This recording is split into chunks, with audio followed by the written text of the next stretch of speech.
Dude, so I threw on Welcome to Derry today, so I'm ready to rock. Okay, I We can have watched our it chat about Monday. Pennywise. Okay. I want to say right now, this is up probably for my show of the year, right through 6 episodes, because the second I turn this episode on, tension grabbed me by the throat and squeezed hard. And then for an hour, I was absolutely riveted by the next awful thing that I felt was just around the corner and just waiting, just there, just out of reach, just out of sight. Like I was uneasy for a television hour this episode, and I loved it, dude. If you're feeling that loved it. already, then this Sunday you're really going to be on pins and needles. What do you know about Sunday that I don't? Oh, the way this one ended? Oh, yeah, okay. I thought you did the Game of Thrones thing or the Penguin thing where you watched the scenes from next week, and I didn't. I don't think the show. Oh, the trailer's already out for next week. I was on YouTube today. Damn it! All right, say nothing, say less. Let me go check that out. But no, pins and needles from the ending for sure. And we can do the, this we're gonna. Yeah. Let's get that up. Do the gesture. Do the gesture. There it is. All right, we're back.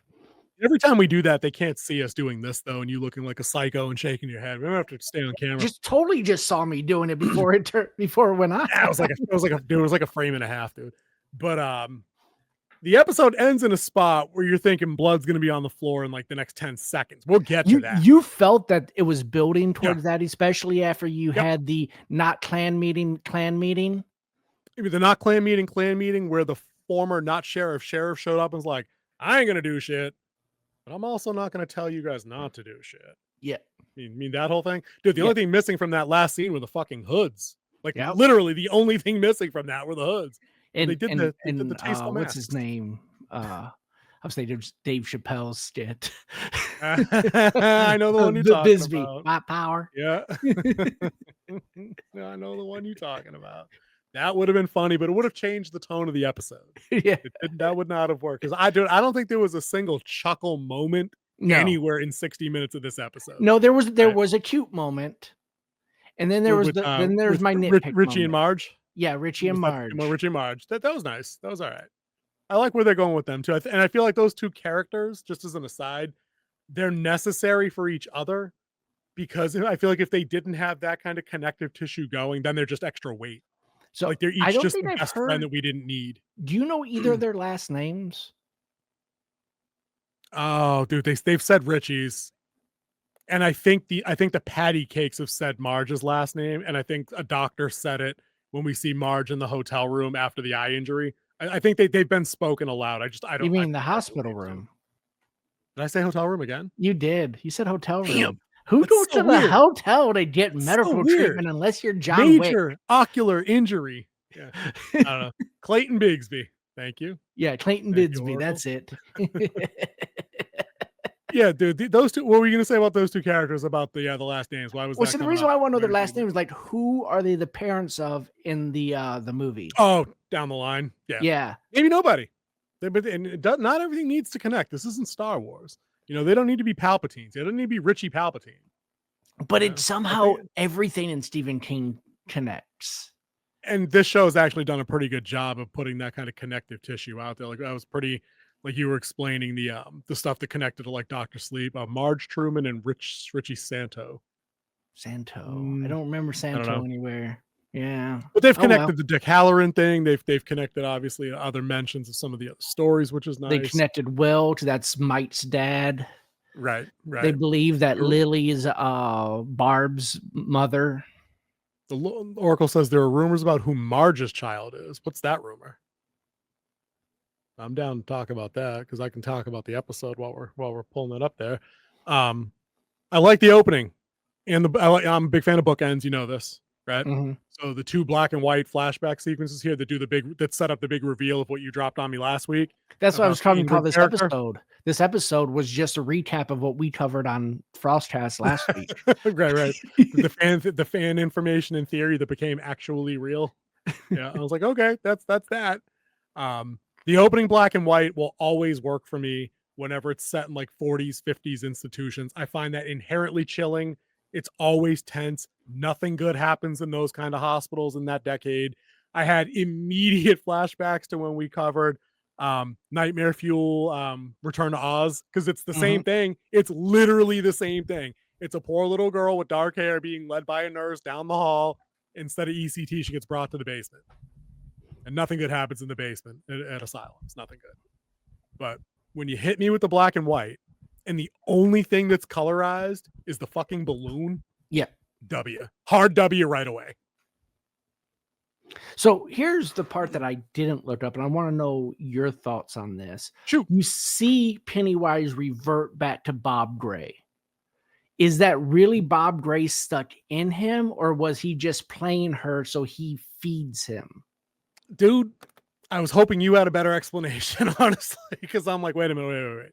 So my understanding now is that the entity that is Pennywise at some point killed, corrupted, took over Ingrid's father, Bob Gray, Pennywise the dancing clown. And the entity probably figured, that's somebody that terrifies kids. This will make operations easier. He's my guy. Right? I think the guy's dead, and it's always Pennywise, and he reverts, he lets the mask slip a little to scare or entice Ingrid into doing things for him, because that's where we're going. She already fed this fucking thing once. Separate note, somebody needs to shoot her, by the way. Sorry. Well, she's completely crazy, but they're not going to shoot her because we see her in It Part 2. I know. I would like to have her shot, though. Not the actress, to be clear, YouTube, before you do the thing you do. The character. There are theories that she is Richie Tozier's mom. Oh, she's got the different last name thing going on? Maybe. She seems very not down with the swirl, would be my take on that character from the 2 movies. There's some implicit, possible hypochondriac style racism that might have been going on at the time period. Maybe. I don't know.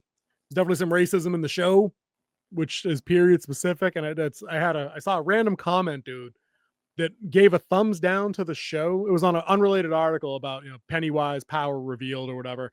And the comment read, terrible PC show, thumbs down. I'm like, what about this show is PC? Because as you know, because you've done this channel with me for like 2 years now, my radar for this stuff is typically sensitive, and I'm trying not to see the boogeyman everywhere. This show doesn't trip this for me at all. No, so it's how very, badly does that guy's radar need to be calibrated? Like, it's America 1962 in a small town in Maine. Like I wanted to let this guy borrow the keys to the Wolf DeLorean and just send him up there and be like, come back and let me know what you see. Because I'm pretty sure they're probably spot on. Actually, they're probably a little bit too polite.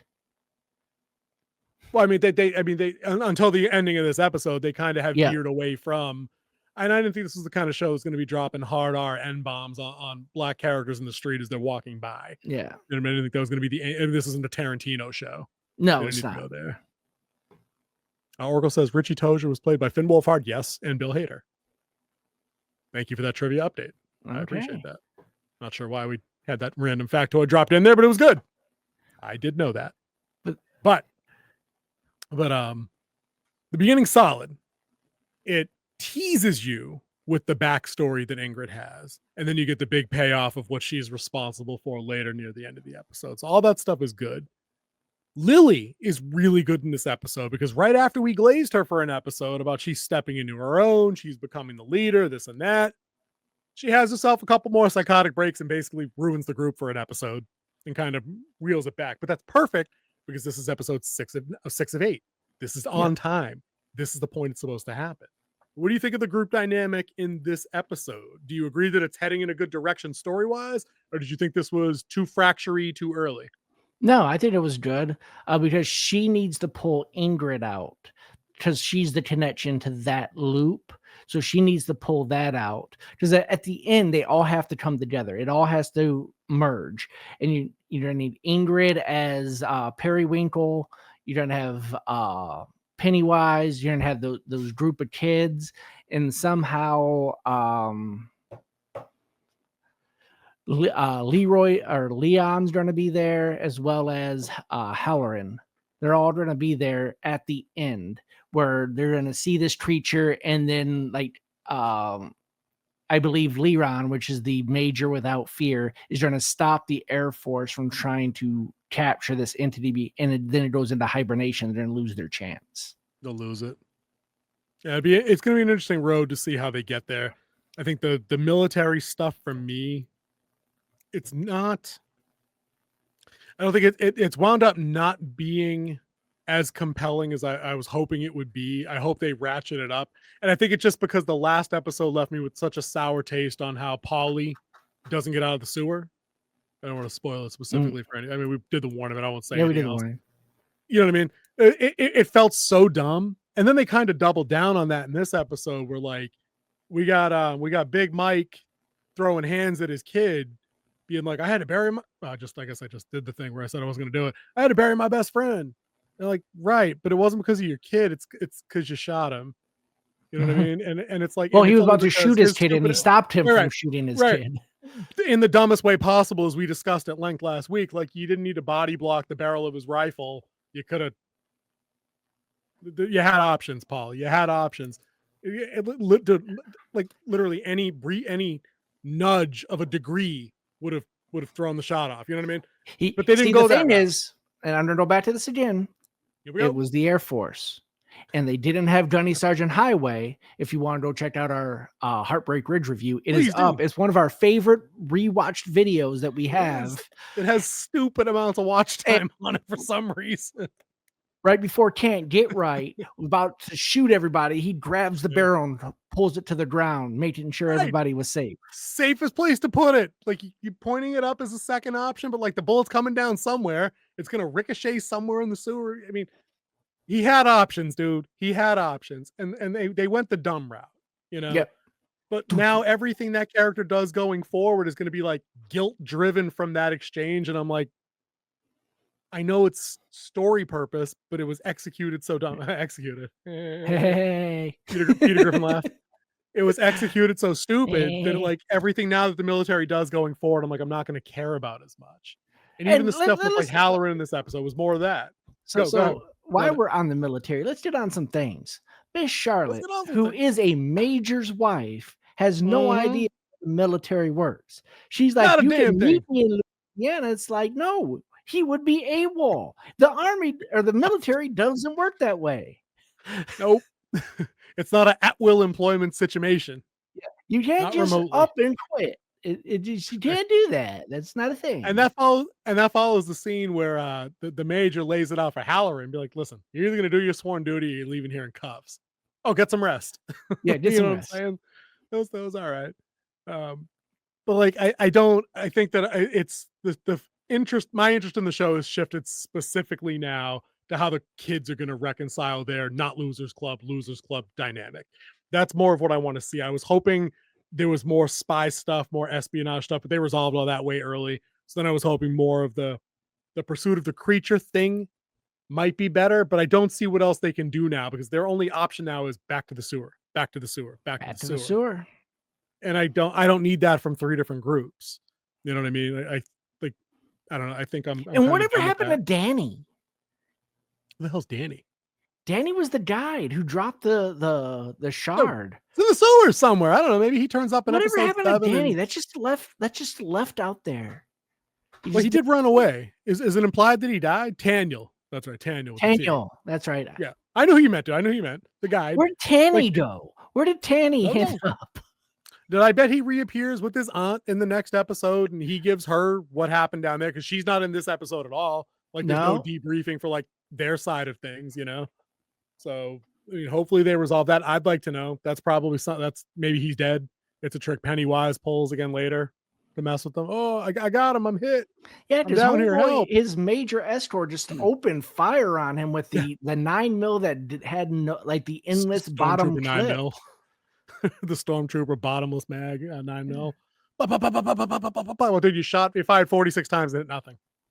You know, it was like a Dutch's group firing at the Predator in the first movie.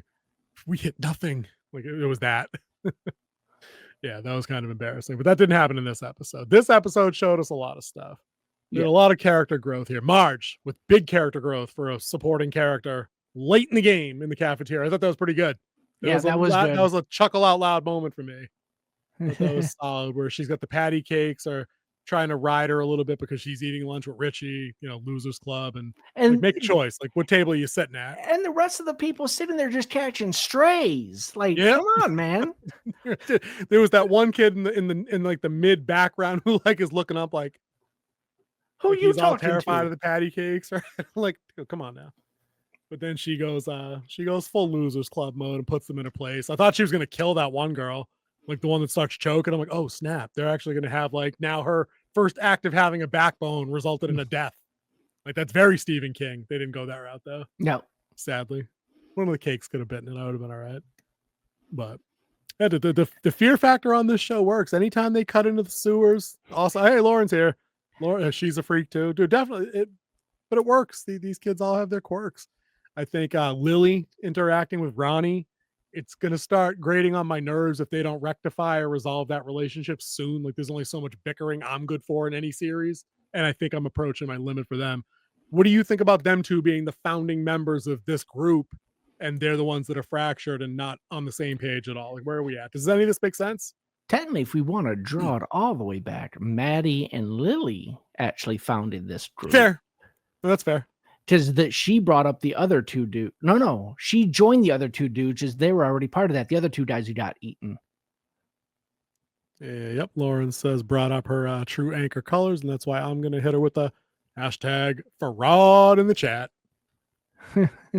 Big fraud. That's right. Good point out. Good point out. You want to go back?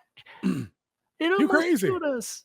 It's like, we want to prove for your dad. Like, you would have done anything to prove your dad right, except go back to that sewer. So how important is your dad? It's just, that's what I'm saying. Like, I don't get the Ronnie character at all. Like, everything Lily's done at this, like, she told the truth and got in trouble, right? Now she's trying to help undo the telling the truth that got her in trouble and almost got her killed. And you're hating on her for that. And what? Like, what's your next move, Ronnie? Like, what's the play? They smuggle your dad out of town and what? You go with them? Grandma ain't gonna let you go. No shot. Dad ain't gonna let you go either. FYI. Because he was already setting up the whole conversation with Will. Right, which was a good conversation, and I like that. I like that actor. I wish he had more to do. The guy playing Henry. I do kind of like, or not Hank. Hammer and Hank. Hammer and Hank. That's right. Henry is the chief of police. That's Henry Bowers, right? Got my H's mixed up. Again with the H's. Again, hospital, hotel. Hank Henry. This is all. It's an H conspiracy here. Got to be. You also have Hallorann and Hallorann. Hanlon. Hanlon, that's it. Yeah. Enough, King.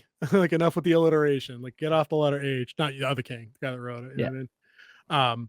I don't understand the whole plan that, like, the major's wife can ask you to smuggle a known fugitive into a military base, because there was a clubhouse not on base. That's what I thought, because he said the colonel said we could have this place that's on the back side of base. That's what I saw when I saw all those cars pull up. Like, how do all these people get on base? Dude, now that, ladies and gentlemen, is what we call a continuity error, because it's our plot holes. It's one of these things, because you're absolutely right. I'm saying to myself, there's no chance 12 cars just roll onto a military base for any reason in 1950. No. Height of the Cold War, you know what I mean? Or getting into the Cold War, just coming out of Korea and all, whatever's going on in the world. No chance. And Korea still counts. You know what I'm saying, but it's tension. You're not just driving onto it. There's no open base concept in 1951. Not a thing, right? Yeah.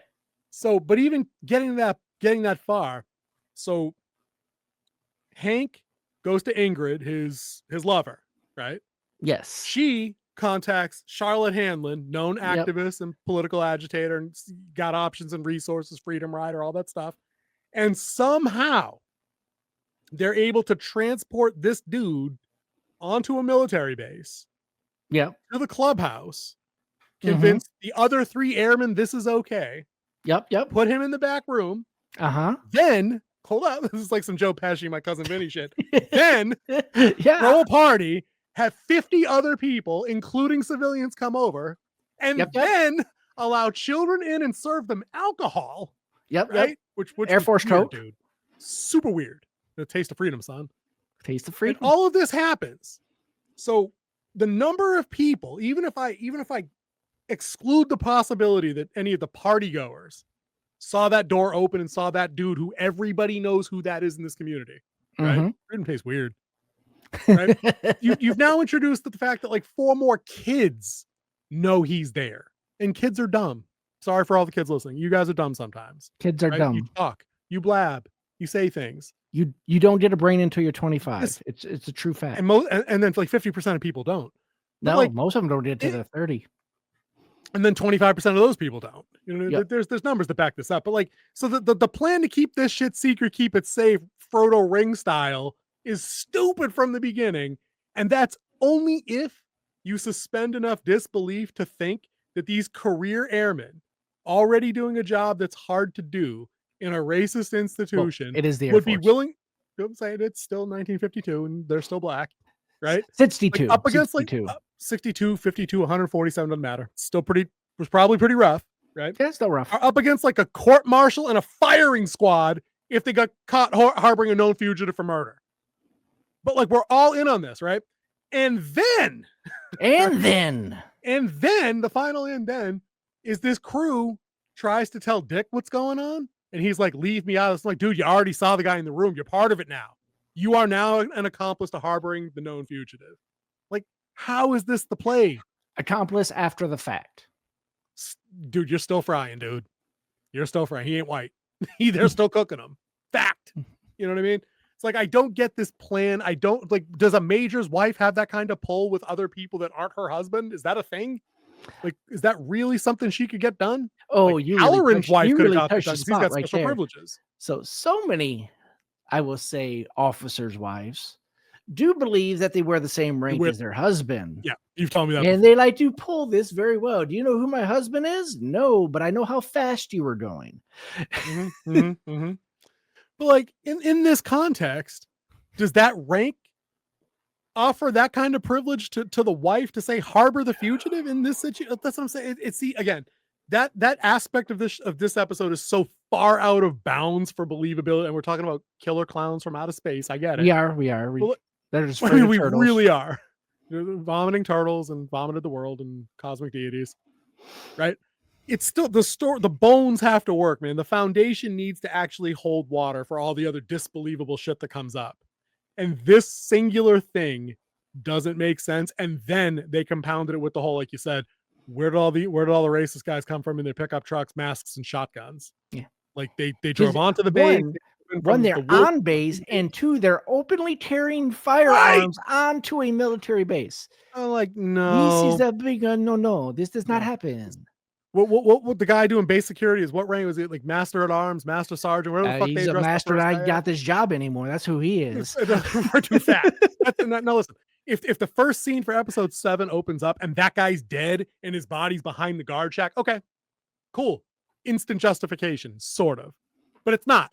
They're not going to do that. They literally just let an armed convoy onto an American military base and did that shit. I saw at least one gate guard is a good old boy who let him in. Oh yeah. I say, oh yeah. Okay, I could see that, but I literally need them to feed me that line, or I have to give them acolyte treatment here on this. I do, because but it's you did this to make the story happen. It's not good.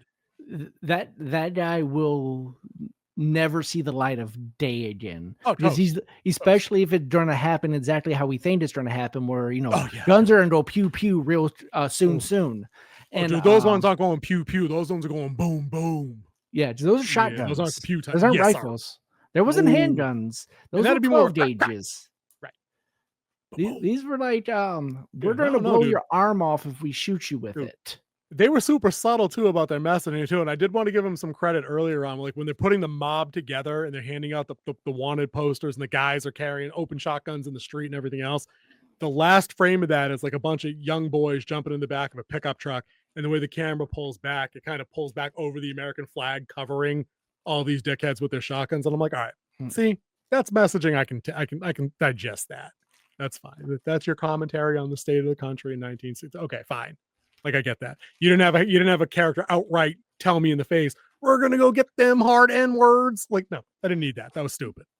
Yeah, throwing that hard R out there. Don't need it. It's not pleasant to the ear to me. I don't need to hear it at all. It's fucking stupid. But no, everything else kid wise in this episode was solid. The fear is ratcheted up. Lily gets the jump scare in her desk at school. She's starting to come across at the hinges.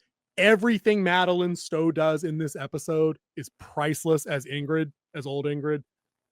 Because it's not, I had to look up, it's not her de-aged as young Ingrid. That's a different actress. Tyner something or other, can't remember her last name. It looks a spitting image of younger Madeline Stowe. They cast her really well.